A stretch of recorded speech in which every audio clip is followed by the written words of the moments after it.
Всем привет-привет! И мы начинаем наш подкаст сегодня на открытой площадке. У меня известный художник Марат Смаилов и его помощница, переводчик жестового языка Зарина.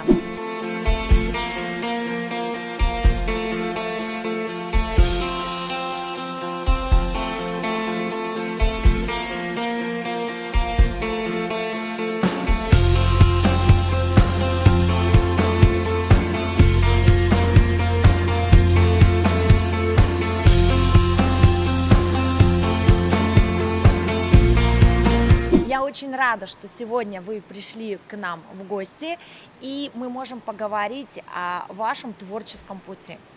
Марат, сколько лет вы уже рисуете? С чего все началось? Вообще, я родился глухим, и мои родители переживали, потому что кем я дальше буду работать, волновались. Они купили для меня альбом с цветными карандашами, дали мне, и вот с детства я начал рисовать до сих пор. Когда мы говорим про специалистов, сколько лет вы в этой отрасли? Они говорят, я более 20 лет, я более 10 лет. А про вас мы можем сказать, что вы более скольки? С рождения, говорит.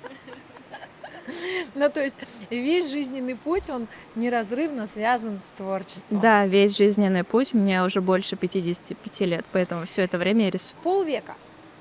Художник, который рисует полвека. Да, даже больше чуть-чуть. Сегодня вы известны уже на мировой арене художников. Я знаю, что вы были представлены на очень популярных и очень известных выставках. Поделитесь. Да, я участвовал в выставках еще давно, начал участвовать со времен школьных. Учился я в Ленинграде и тоже участвовал там на выставках в России. Здесь у него были персональные выставки, постоянно проходят, на 50-летие были, и еще недавно в Центральной библиотеке, в Пушкино, проходили в музее, в Астане, везде я участвовал. И когда было 50-летие выставки, его картины купили и забрали в Канаду. Прям почти всю выставку забрали в Канаду. Насколько для художника важно признание именно в финансовом эквиваленте, когда за работы платят? Когда у меня свободное время есть, я всегда рисую, и финансовая признательность, да, очень важна, потому что обычно на материалы не хватает, поэтому это очень важно.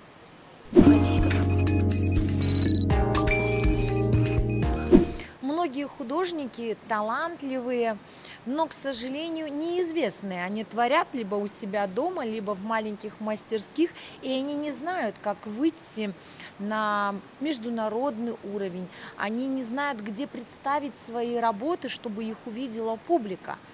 Можете поделиться своим опытом? Я забыл, я с собой взял журнал. Обо мне писали тоже в журнале «Сибирские огни» в Новосибирске.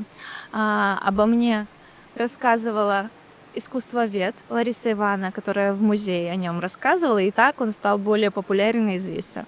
То есть, если я правильно понимаю, то художники должны максимально много о себе говорить и проявляться. Да, да, конечно. Еще нужно стараться показывать свои работы, делиться ими. А если интересные работы, обязательно он станет популярным и известным.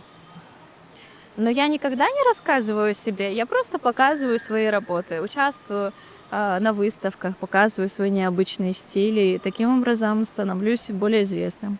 Я как раз-таки хотела спросить про индивидуальный стиль. Как он выработался? Может быть, есть люди, которые поспособствовали выработке этого стиля? Вообще я учился графике, также я умею иллюстрации рисовать, да, на иллюстратор. Разные сказки, стихи я могу нарисовать. Но в Казахстане очень сложно. Здесь степь повсюду, обычаи свои, национальные традиции свои. И сейчас больше он рисует в стиле, в таком этническом, в казахском стиле. Казахская тема проходит. А еще ты рисуешь графика, еще какой стиль?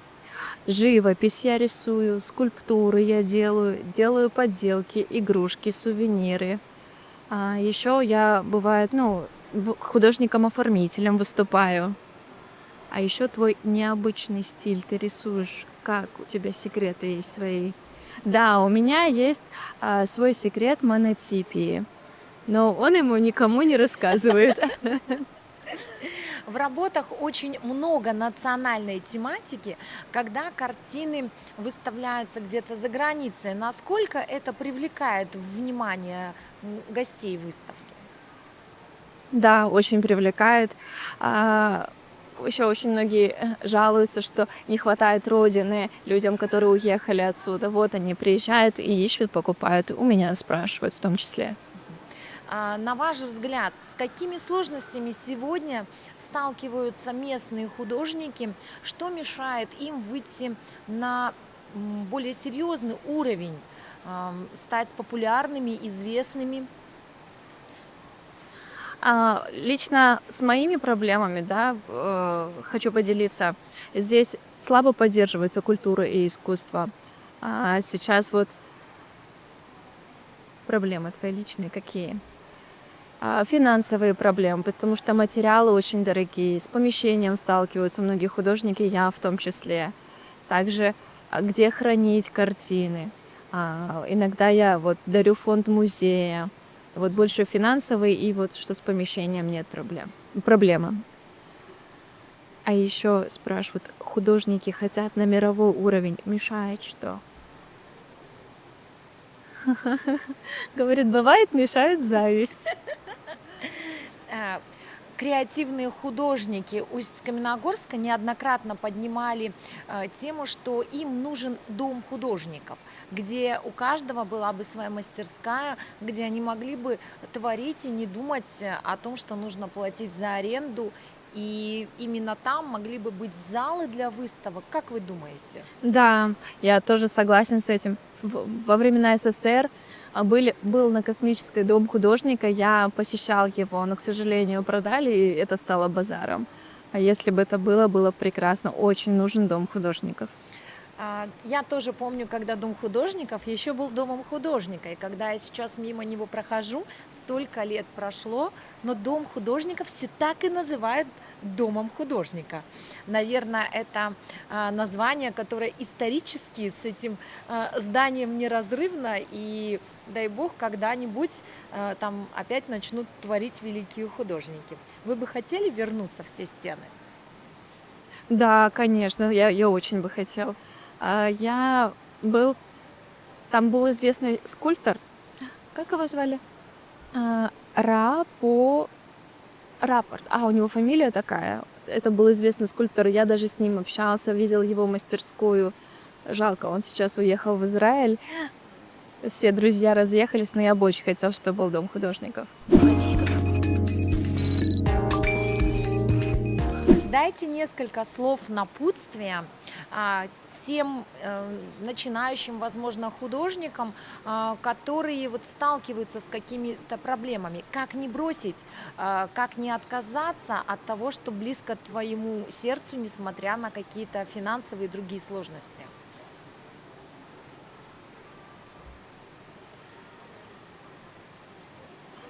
Читайте Ван Гога.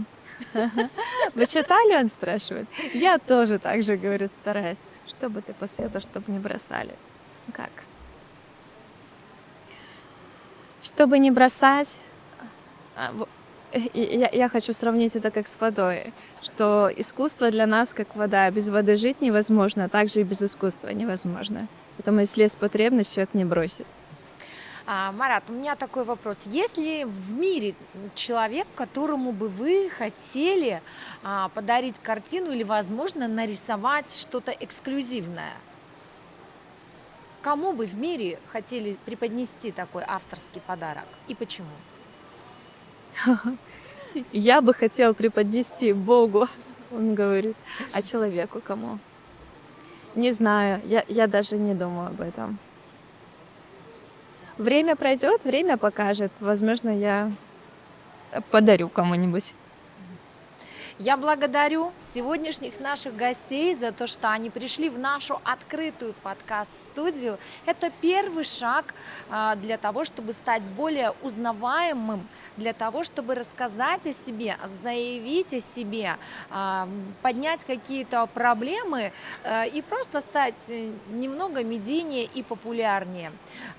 Наши креаторы это творческие, креативные, активные жители нашего Усть-Каменогорска. Я с удовольствием встречаюсь с ними на нашей открытой подкаст-площадке, и мы говорим на самые разные темы. Сегодня у меня в гостях был известный художник нашего города, да и в целом в Казахстане, и мне было очень приятно с ним пообщаться. Спасибо! И вам спасибо большое.